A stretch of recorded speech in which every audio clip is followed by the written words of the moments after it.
आज आहे 2 डिसेंबर 2025 आणि मी माझ्या 18 एकरच्या प्लॉट मध्ये पाहू शकता असं पीक आणावं लागतं. म्हणजे एकरी 50-55 किलो पेरलेला प्लॉट आहे. हे संपूर्ण प्लॉट आहे. या ठिकाणाहून माझ्या महाराष्ट्रातल्या शेतकऱ्याला अंदाज देणार आहे. बऱ्याच शेतकऱ्याचे फोन येलेत, वीट उत्पादकांचे फोन येलेत, पाऊस येणार आहे का, द्राक्ष बागायतदाराचे फोन येणार. पण राज्यातल्या सर्व शेतकऱ्याला सांगू इच्छितो की दरवर्षी आपल्या महाराष्ट्रामध्ये एक वयमध्ये लेवून ठेवायचं. 2 डिसेंबर ते 7 डिसेंबर महाराष्ट्रात एका भागामध्ये अवकाळी पाऊस दरवर्षी येणार, हे वयमध्ये लेवून ठेवायचं. आणि राज्यातल्या सर्व शेतकऱ्याला सांगू इच्छितो की आज आहे 2 डिसेंबर. आज 2 डिसेंबरला चांगलं ढगाळ वातावरण राहणार आहे, म्हणून हा अंदाज लक्षात येतात. पण राज्यातल्या सर्व शेतकऱ्याला सांगू इच्छितो की राज्यभर काही पाऊस पडणार नाही, त्याच्यामुळे काही चिंता करायची गरज नाही. 6 तारखेपासून परत राज्यात थंडीला सुरुवात होणार आहे, म्हणून हा अंदाज लक्षात घ्यायचा. पण राज्यात मात्र 3 आणि 4, 5 डिसेंबरच्या दरम्यान काय होणार आहे की आंध्र प्रदेश, तामिळनाडू, केरळ, कर्नाटक त्या राज्यामध्ये पाऊस पडणार आहे. त्याच्यामुळे आपल्या जे सीमालगतचे जिल्हे आहेत त्याच्यामध्ये जिल्ह्यामधले काही गावामध्ये काय होणार आहे, मग अक्कलकोट झालं, जत झालं, त्याच्यानंतर सोलापूर जिल्हा झालं, सांगली जिल्हा झालं, कोल्हापूर, शिरोळ तालुका, त्याच्यानंतर सातारा जिल्हा, त्याच्यानंतर दोन पुणे, इकडे कडा आष्टी, बीड, म्हणजे पश्चिम महाराष्ट्राकडं म्हणजे 3 डिसेंबर, 4 डिसेंबर आणि 5 डिसेंबरच्या दरम्यान ढगाळ वातावरणासहित तुरळक ठिकाणी थेंब पडणार आहेत, म्हणून हा अंदाज सर्व महाराष्ट्रातल्या शेतकऱ्यांनी लक्षात घ्यायचा.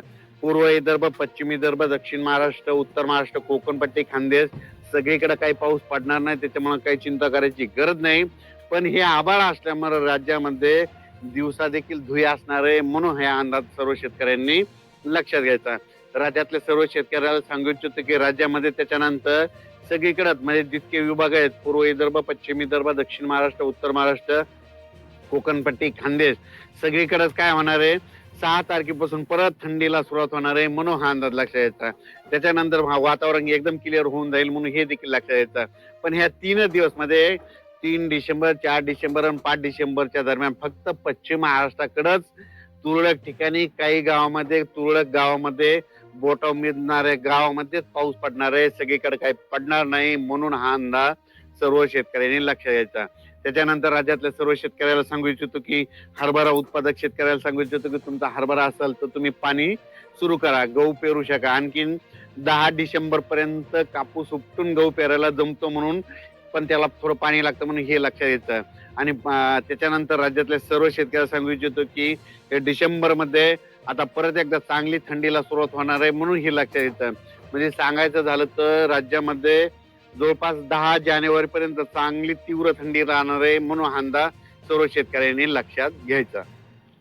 तसेच जे डाळिंबाचे शेतकरी, द्राक्षाचे शेतकरी आणि वेलवर्गीयवाले शेतकरी आहेत, म्हणजे सांगली, सातारा, सोलापूर, कोल्हापूर आणि नाशिक जिल्ह्यातले ते शेतकऱ्याला सांगू इच्छितो की धुईमुळे जर तुमचं नुकसान होत असेल तर राज्यात जवळपास आणखी जवळपास 5 तारखेपर्यंत दिवसा देखील धुई राहणार आहे, दिवसा जमिनीवर धुई उतारणार आहे, म्हणून हे अंदाज लक्षात घ्यायचा. आणि तुम्ही तुमच्या फवारण्याच्या कसं नियोजन लावायचं, जसं करायचं.